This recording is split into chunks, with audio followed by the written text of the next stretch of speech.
Hey guys, this is Joshua Seth, voice of Tai on Digimon, and you're listening to Anime Secrets. Hello, good morning everyone. How are y'all doing today? Are y'all excited to be here? I know we have some special guests who are looking forward to chatting with y'all. Are y'all ready to get started? Awesome, well, my name is Stephanie. I'm going to be chatting with y'all and, I'm sorry? Okay, I was told that was really weak, so you guys need to cheer a little louder. Are y'all ready to get started? Love it. Okay, please give a big welcome to Kyle, Hebert, and Don M. Bennett. Welcome. Thank you guys so much. You guys have been running around, busy weekends, and meeting a lot of awesome people as well, huh? Yes. Hang on, I got it. I did it. Okay. Hi. I got it. There we go.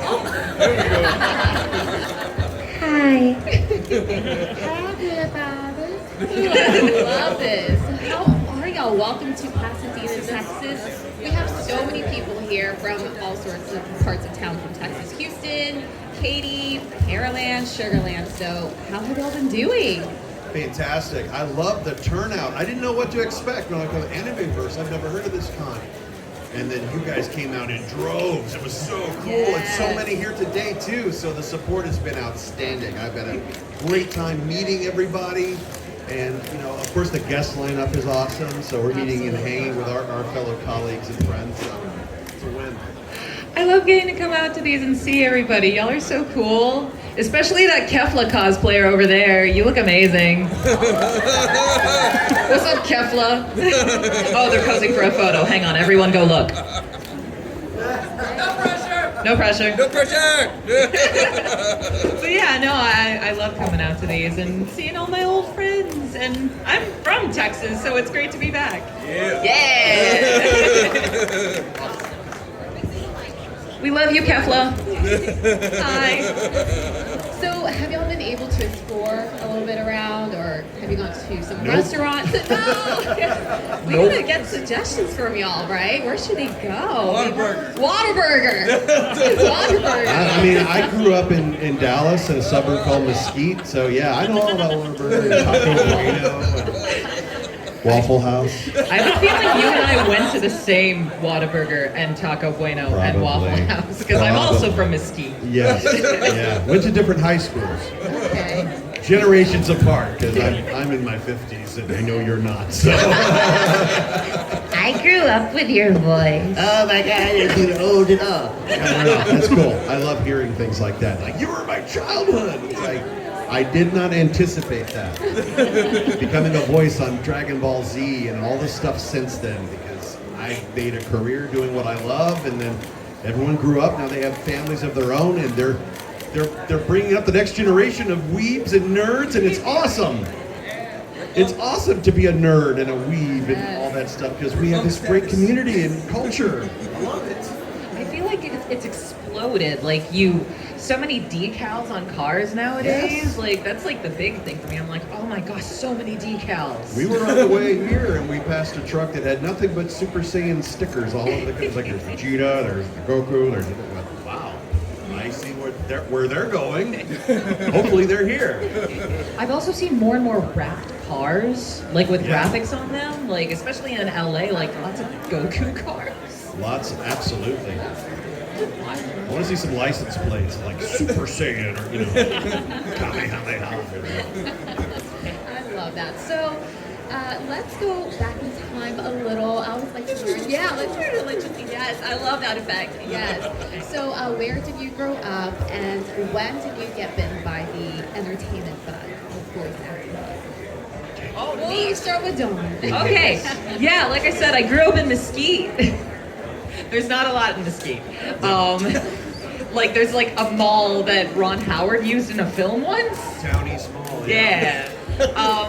But yeah, when I was a kid, I wanted to be a Pokemon. I wanted to be a Pikachu so bad, and like I thought I didn't know what voice acting was until I read an interview with Veronica Taylor, who was the original Ash Ketchum. And my brain exploded. I'm like, whoa, Ash is voiced by a woman! And also, this is a job. But, you know, I didn't get to pursue it as much as I wanted to because my mom, very Filipino lady, was like, that's not a job. I don't know what that is. Go be a nurse. I didn't. I went to music school instead. Landed in lots of music school debt. And then got into voiceover there. But it was kind of cool. Like right before I graduated, I met Tyler Walker. He was the director of Fairy Tale. And he was like, it was a voice acting contest. I didn't win it, but right before I graduated, he messaged me and goes, hey, come audition for us. And that was right after I graduated. And then I got Fairy Tale, like right after college. And I guess that's how I got bitten by the entertainment bug. Nice. And that bug is contagious because, you know, there's so many incredible voice actors of all ages and experience levels and everything. It's such a cool thing. Now, if I go back to age 7 or 8, I did not anticipate this whole world of conventions and fandom communities and all that. All I knew is I watched, what's that, Dak? You know, Bugs Bunny, Looney Tunes, and I knew I wanted to grow up and do that job because Mel Blanc was this genius actor who voiced all those characters, and he was the one that really, my dad kind of planted that seed. Honestly, you know, he said, yeah, there's one guy that voices all of these characters. Told me about it because we would watch Looney Tunes on Saturday mornings, and it's like, nah, that's what I want to do. But how do you do that if you're shy and introverted? It's like, I want to entertain, but I don't want people to see me. And actually doing voiceover and working in radio, broadcast radio and all that helped me come out of that shy shell and come out of being introverted to a degree. I'm still very introverted, actually. But I love getting to perform and talk about the craft and meet people and everything. I was already a fan of Dragon Ball before I got to be a part of it. So when I heard about open auditions in 2000, woo! So I'm well into year 24 of doing this. That's quarter century next August. Woo! And yeah, it's the best. It's the best to be able to have that work-life balance, make a living doing what you love. It won't feel like work. Now, there's a lot to it. I know we make it look really easy, but there's a lot of blood, sweat, and tears involved in going, you're going to audition a lot more than you're going to actually work because it's so competitive. But boy, when you actually book a job after all the auditions that went nowhere, it suddenly feels like it's worth it. It goes somewhere. It's like, all right, for me personally, I will put up with all the baggage that comes along with being a freelance creator, which actors, musicians, artists, we're all in the same boat. Yeah. I love that. And so you were more of a shy kid. Yes. Yeah, and Dawn, what do you say you were? Oh, I had stage fright. Yeah. Terrible stage fright. Because I would perform as a musician sometimes, but same thing, I would always be scared getting up on stage. Like, if I was doing this 10 years ago, I'd be shaking up here. I'd be so scared, especially next to you. I'd be so scared. I'd be like, oh my gosh, it's Kale Hebert. Why am I here? But I don't know. I was trying to tell someone this. They're like, well, how do you get over that? It's practice. It's just practice. I mean, you're an actor, so immerse yourself in the role of a confident person. I'm so confident, guys. Hi, everybody. I'm not an introvert. I'm an extrovert. I mean, honestly, I could say, all right, most actors will tell you they come from a lot of theater or on camera or just acting. It's like, well, what if you're shy and you can't memorize dialogue or you really struggle with that? I'm like, that was me. I was not in school plays. I was not in all that, but I was able to channel creativity in my radio career because I used to work for Disney. Used to have a kids radio format, Radio Disney. So I used to be a DJ on there, and so did Kara Edwards. Kara Edwards is Vidal and Goten. So we both were on the air with Radio Disney. Our station coworkers tell us about, hey, open casting call at Funimation. I go, oh, this is our chance. So yeah, we got involved with that, and yeah, it's great. Voice acting is not about memorizing lines. Your script's always in front of you. It's not about your looks or age. It's freeing. Yes, I love it. And now you're here in front of these awesome people. Yes. These two shy kids are here, which is so awesome. Yes. I love that. I love it. You can do it! Yes. And we will be getting some questions from you guys, so make sure you think of something. We'll be able to answer a few fan questions. So if you have any questions, feel free to kind of start a line right here. You'll see it in this little corner. And yeah, feel free to get started. And with that, I'll just ask one thing as everyone lines up. Voice acting. I've been hearing stories all weekend long, and I love that you mentioned that it's not easy, because I knew it wasn't easy, but just the stories I've heard. But what's something that you would say is maybe the most challenging thing when it comes to doing voiceovers? Learning to let go of an audition for something you really want to book. Like, learning to not think about it after you set it free. Understanding that you should never take it personally. That you're going to think because they didn't hire you that you suck or your audition was bad. It's not about your talent. They can listen to it and go, all right, that's not the voice I want for this part, but boy, their performance in that audition is great. I'm going to put a little asterisk next to their name, so I'm going to send out auditions for them in the future. I think that's worth more than booking the one job, because now you're on the call list. Now they're going to come to you. And some actors will tell you, it's like, yeah, this casting director told me, it's like, I have heard you read for me for the past 2 years, and I'm so glad I finally get to work with you. That feels so good and empowering and everything. So it's like, you gotta have that thick skin, you gotta stick to it, because you never know when it'll actually hit. I've definitely had that happen where I went in for something and they're like, oh yeah, we booked you off this audition from a year ago. I hear, I'm like, I don't even remember this. That kind of ties into letting go of the audition, because chances are you're not going to book it. The most important thing is that you're heard and that you're getting into the ear of that casting person or whoever is casting that project, and hopefully they'll get back to you. But yeah, months could go by. You've long forgotten about that because they didn't call you. And then suddenly, I auditioned for what? What did I do? And then they're like, yeah, you're hired. For what? I don't remember this. I remember one of the directors at this recording studio, PCB, Val. She compares it to like an ice cream flavor. Like, the client might want mint chocolate, and you submitted like, you know, chocolate cookie crunch or something, like very similar, and you're not wrong, but the client wanted a very specific flavor. That's a great analogy. It's not your fault. How would you know? Yeah. That's so good. Love it. Y'all are awesome. Okay, we're gonna take our first question. Hi, first one. What's your name? Danny. Hey, Danny. What's your question? So Akira Toriyama passed away like this year. So like, how were you guys feeling at that time? Did you guys ever get to meet him like in person? Anything like that?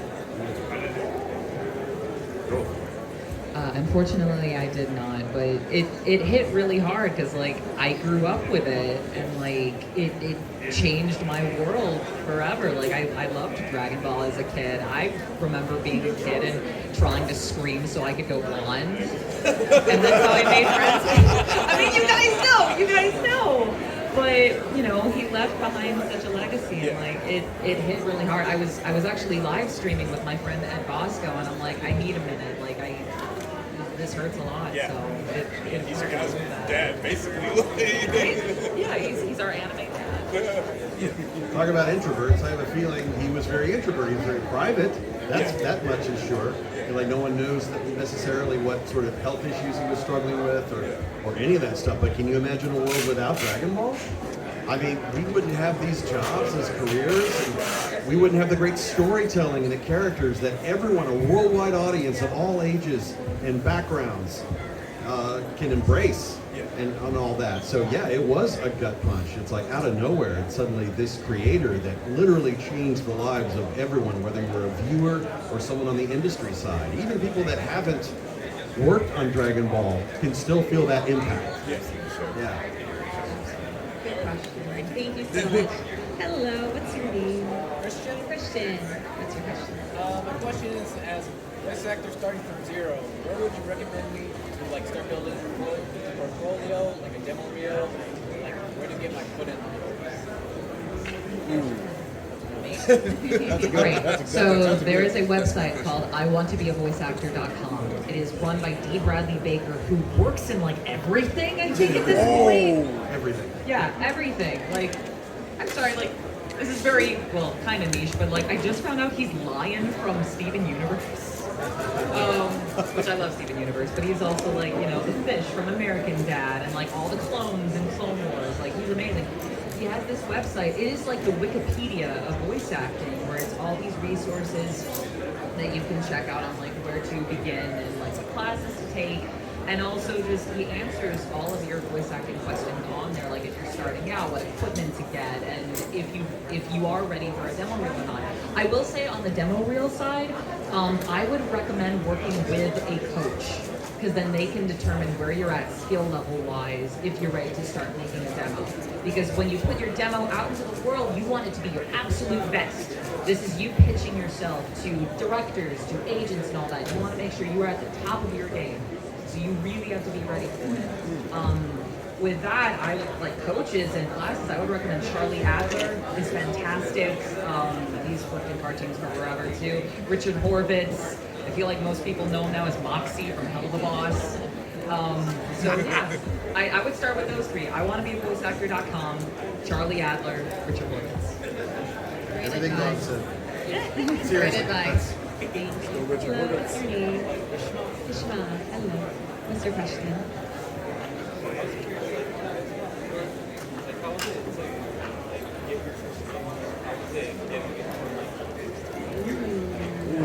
Oh, getting the gig and working behind the mic for the first time. Life-changing. It felt just right because I've wanted it for so many years of my life, and I finally had this opportunity to do it. And I wasn't nervous. It just felt good.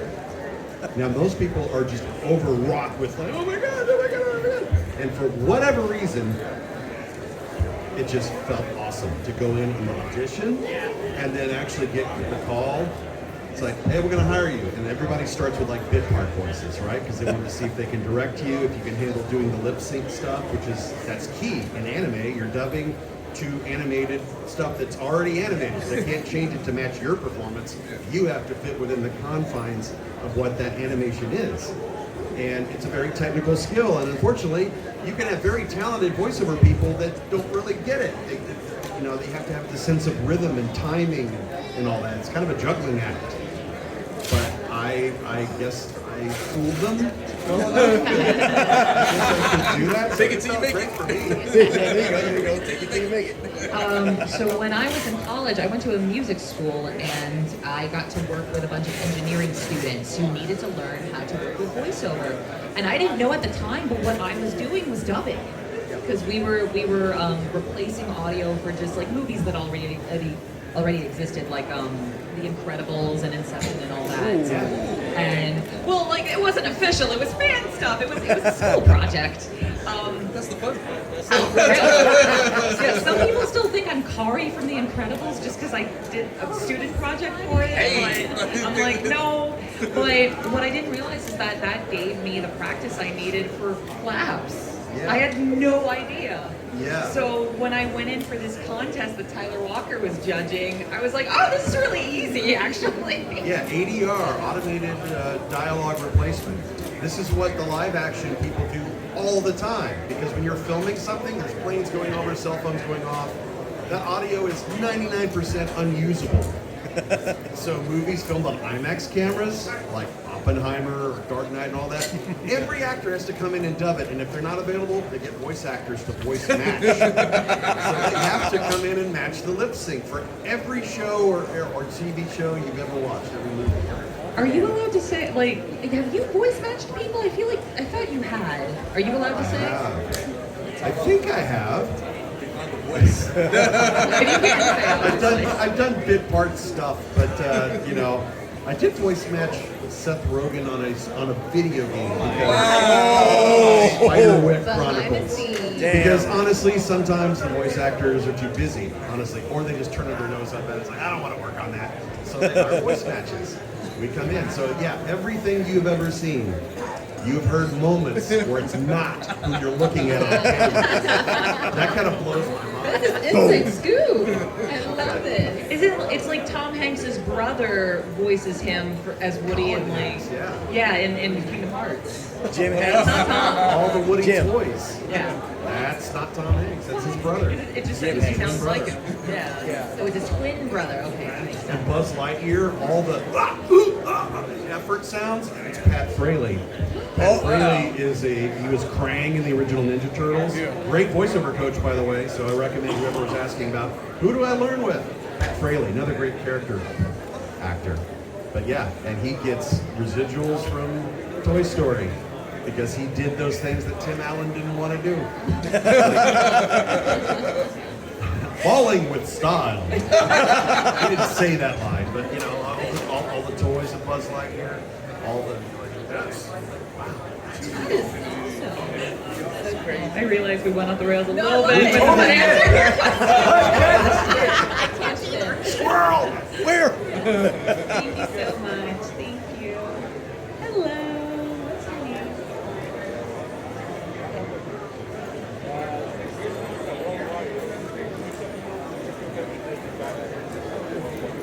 Favorite place to travel?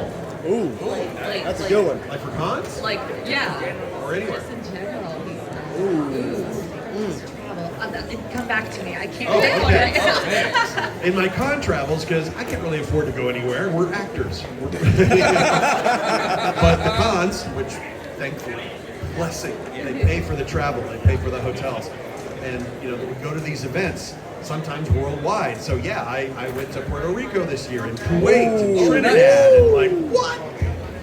But my favorite? Probably Australia and New Zealand. Oh, yeah. Down under. Beautiful down there, man. I don't forget to put the syrup on the Barbie. Do you have it? I mean, I think I got a couple. The only international con I've done was Liverpool, and I've never been to the UK before. I'm like, this is awesome. I want to go to see the Beatles. I was going to say the Beatles. The funny thing though is that it was a short con, so we were very jet lagged. We were only there for the weekend, so Right. it was like me, Amberly Connors, Emily Neves. We were all on a panel, just like ha ha ha. So who has questions? We haven't slept. And besides that, I went to Seattle recently for Anime Impulse. And this wasn't technically part of the con, but someone who worked at the Pokemon company nearby came up to our tables and was like, "Hey, you guys are in Pokemon. Want to come tour the company?" So we got to tour it after the con. That was really neat. There were Charizard stuff everywhere, giant statues. Oh It was my awesome. gosh. Was it a pretty big building? It was a pretty big building, yeah. They were like, it was just like in like one of these skyscrapers just towering over a giant park. It was gorgeous. It better be. How much money is that franchise?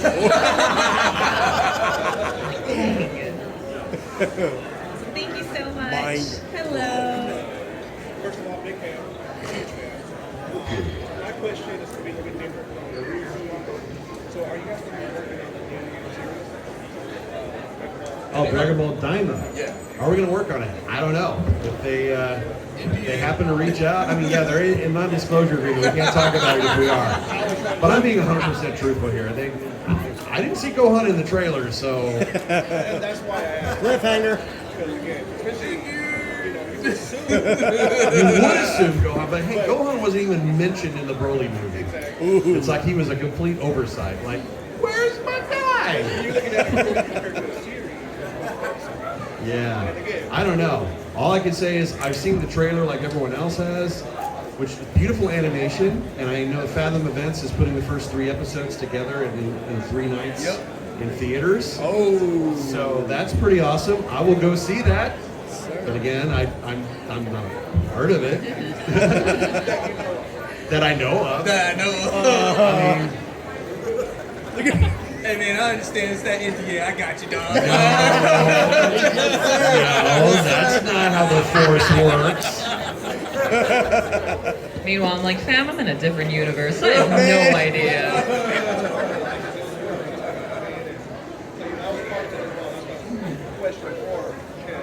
It'd be nice. I miss my girl.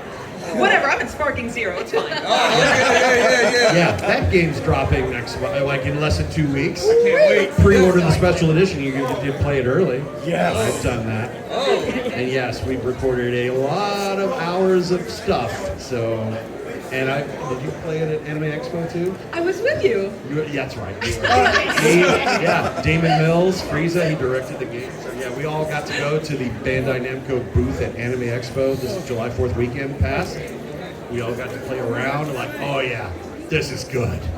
The fans are gonna eat this up. And it's so pretty. It's beautiful.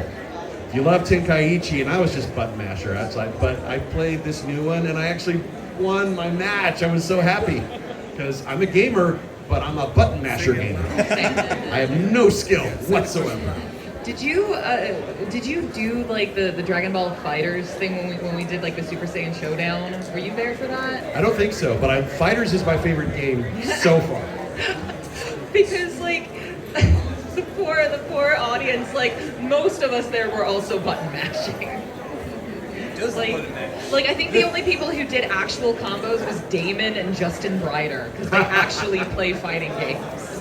Like the chat was like, "Oh my god, actual combos!" I'm like, "Listen, I only know how to auto combo. I'm sorry."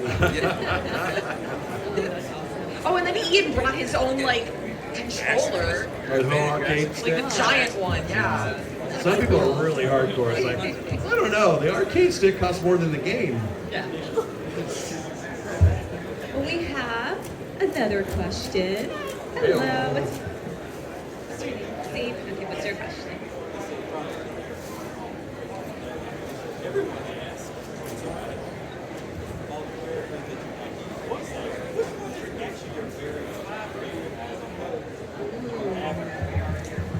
Oh, that's me. Yeah, can an actor pick their favorite role? Can a parent pick their favorite child? And everybody goes, depends on the day. Of course. Today I would say Gohan because again I've spent 24 years with this role. But especially Great Saiyaman. I mean, he's the dorky side. A Beast Gohan, of course, the most powerful, absolutely. But Great Saiyaman, you know, a cheesy game show host announcer. I think Great Saiyaman made Gohan my favorite. Oh, good. Good. He's so silly. Yeah. He's so silly and fun. Took inspiration from the Ginyu Force. I'm sorry, I got a tie, okay? You can't make me pick between the two. I love Kale. I love Kale so much because again, I grew up with Dragon Ball and like I remember because I recorded Xenoverse first before the show, and I was in the booth. It was like Terry Doty and Stephen Hoff, like watching. And like as I'm doing the charge up, I'm like, like holding up with my hands on my chest. And Steven and Terry peek through the window and they go, nerd. And I'm like, what? And they're like, it's okay, everyone does it. So yeah, that's really special to me. But when I was a kid, I wanted to be a Super Saiyan, but I wanted my energy to be pink. And then I realized I was describing Majin Buu, which I love Buu. And then it's tied with Igus from Persona 3 Reload. Nice. I also love Persona a lot. So, yeah. Yeah, good answer. Thank you so much. Thank you. Hello. How are you? Doing good, how are y'all? My question is for Kyle. Okay. So, will I be expecting more Fat Gum in the future as we continue watching My Hero Academia? Will there be more Fat Gum in My Hero? Not to my knowledge, because I haven't read the manga, but so far my involvement has been very minimal. It makes me sad because he's such an awesome character. He's big and squishy, and you just go, oh, he's so lovable. And good. I wish he were one of the teachers, honestly, at the school. But I've had a blast with him, but I have a feeling that the biggest, most impactful thing was the thing with Red Riot and Rappa, the fight and all that stuff, and that chivalrous spirit and spear and sword speech, and like, oh yeah. I didn't see that coming because I thought, oh yeah, I got another side character. He's going to be there for 2 lines and disappear. Fortunately, he had a little more to do. But my favorite part was him doing booty incoming.